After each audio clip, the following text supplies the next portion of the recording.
Hi and welcome to another narration presented by yours truly, Cryptids Roost. If you enjoy this and other stories, please be so kind as to hit that like button and don't forget to subscribe. This will help with the YouTube's algorithm and will help promote the channel more. Now, even though I'm not yet monetized by YouTube, I have created some awesome merch for you guys.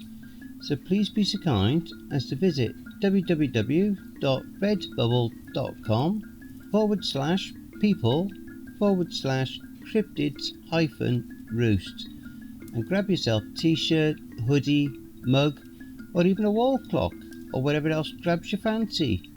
There's plenty there to choose from. Now the link is in the description, and if you would like an honourable mention, take a snapshot of yourself with your merch, send it in and I'll feature it in one of my videos.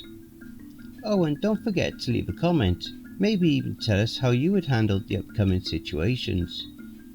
And finally, thank you everyone for helping us to reach another milestone. This week we topped 1,000 total views.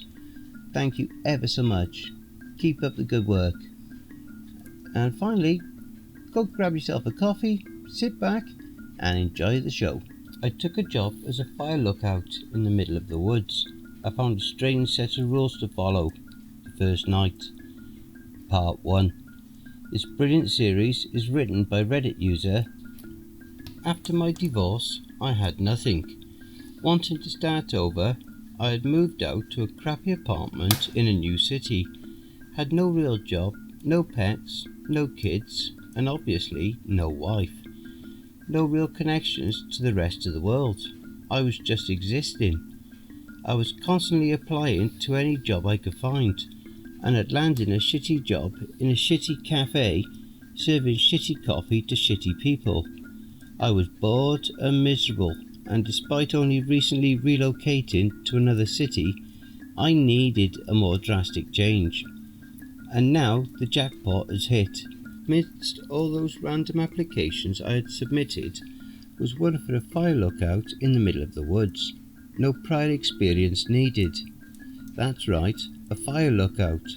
Those people who live isolated in a 70-foot tower in the middle of the woods, looking out for fires and narking on campers. Despite all the weird applications I had submitted, I remember filling this one out because I had found it odd, as it had stated the role was currently filled, but they were accepting applicants in case it suddenly became available. I remember thinking, weird, but going for it anyway. And now I've got the job. I got a phone call from a gruff sounding guy who told me the pay and that I'd be living in the tower until the end of summer, so around 2 months. He also told me it was imperative I start right away, providing me with directions and informing me that I would be starting tomorrow if I accept, which I did. So, here's to a fresh start. I've just parked my car in the furthest point it can possibly go, and now I'm going to have to hike to the tower. It's just past 8 AM, and Mark, the guy who gave me the call, said the hike would take care of about 4 hours. So I'm setting off now, expecting to be there for lunch. Mark assured me there would be a full stock of food at my tower, my new home, and that I'd be able to radio the nearest tower where I'd receive the lowdown of how everything works. It's chilly for a summer morning, but I'm very excited for the hike, as the woods in these parts are known for their beauty and quiet atmosphere, something I've longed for. Just arrived at the tower, just past 1 PM. The hike was challenging, but easy to navigate as it was well signposted and had a clear trail.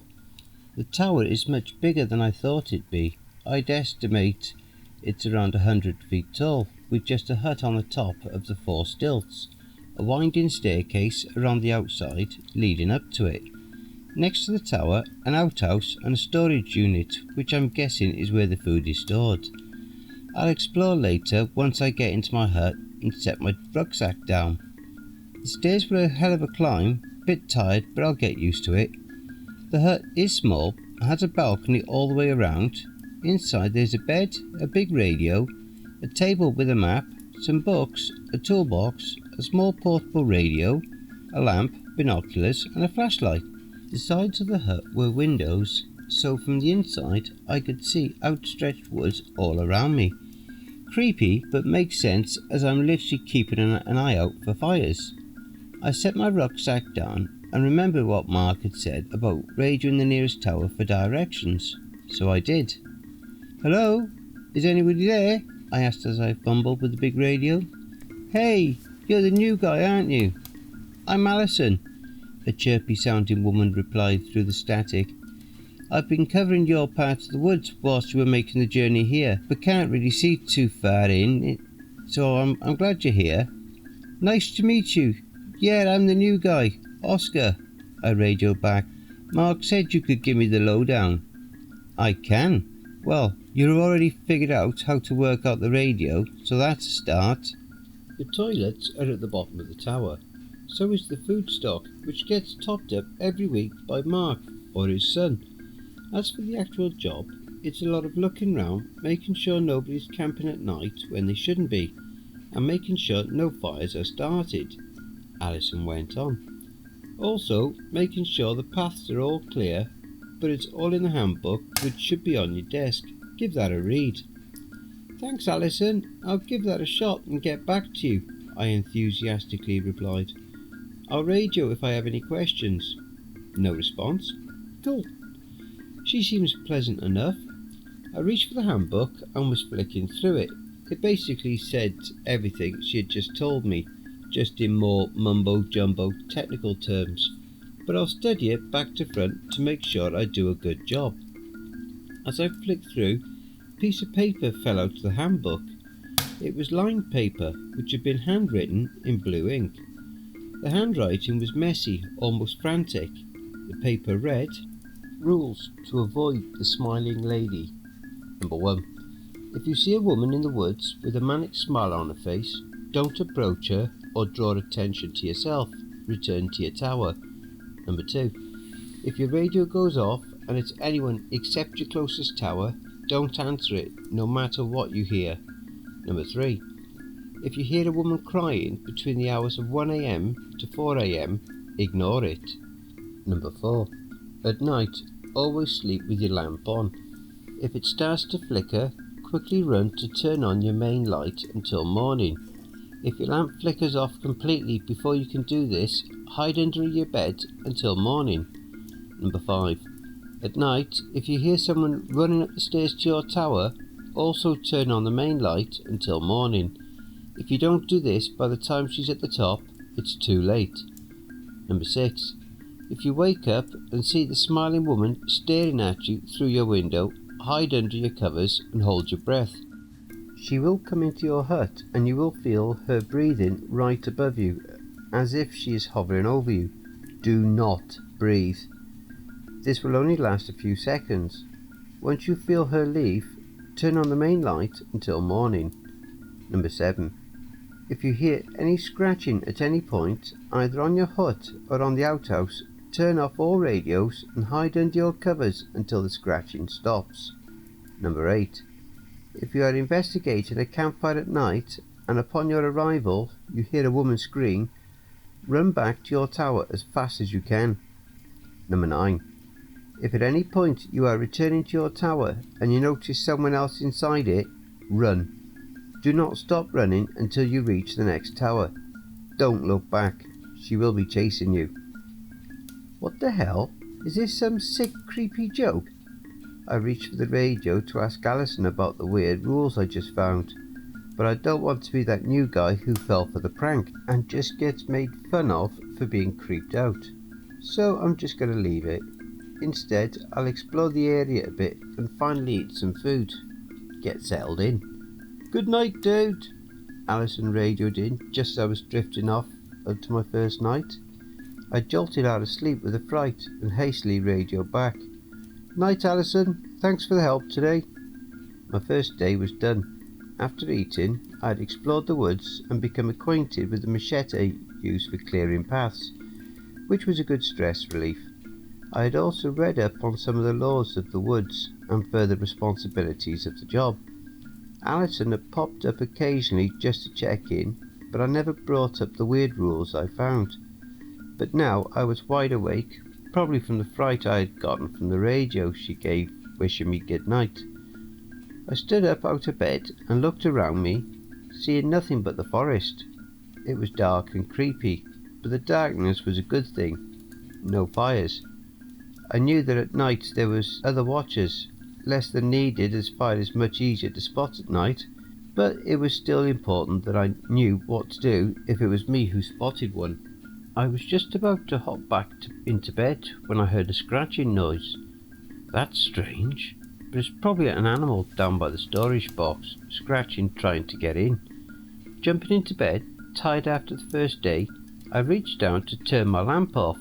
Just as I did this, the scratching got faster, almost as if whatever it is getting excited.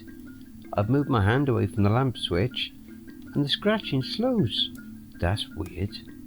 What else is weird is that the scratching seems almost methodical. It has a rhythm to it.